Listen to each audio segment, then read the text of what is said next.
Minsu stood in the baby room, gently rocking Minji in her arms, trying to calm her down as the baby's cries continued relentlessly. Just then, Woobin walked in. He paused at the door for a moment, quietly observing as Minsu struggled to soothe the child. Without hesitation, he approached her and offered to hold the baby. Minsu carefully handed Minji over, and the moment Woobin cradled her in his arms and softly caressed her, the crying stopped almost instantly.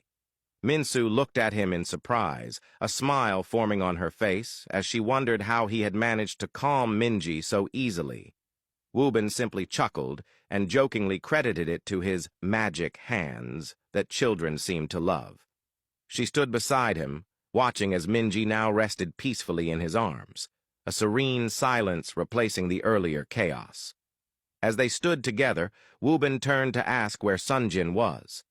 Minsu explained that he had an important meeting at the office, and she had encouraged him to attend.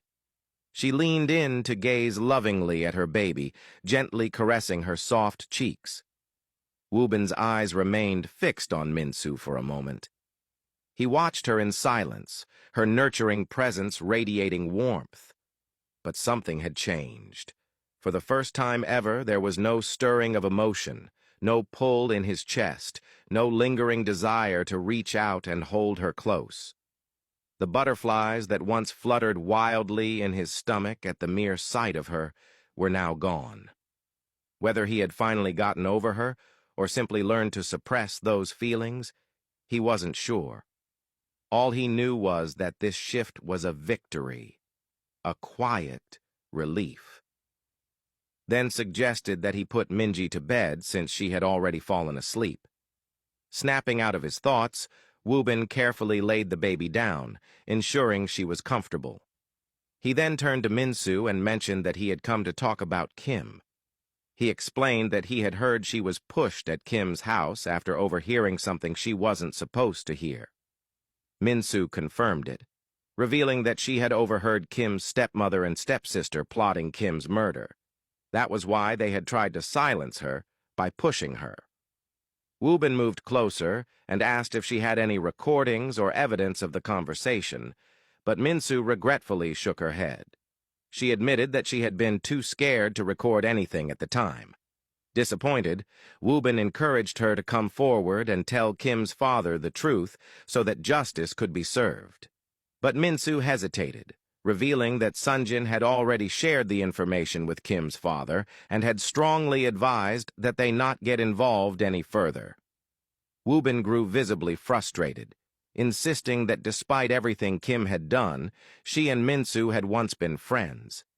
Could she really sit back and do nothing, knowing Kim had been murdered? At that moment, Sonjin walked in. Calmly but firmly, he stated that doing nothing was exactly what they were going to do. Looking directly at Woobin, he explained that his family had already endured enough, and he couldn't risk putting them in danger again, especially for a situation that no longer concerned them. Woobin reminded him that Kim and Minsu used to be friends, but Sonjin made it clear that Kim was a friend who had tried to kill Minsu and had almost cost Woobin his life as well. In his eyes, whatever had happened to her was deserved, and they would not get involved.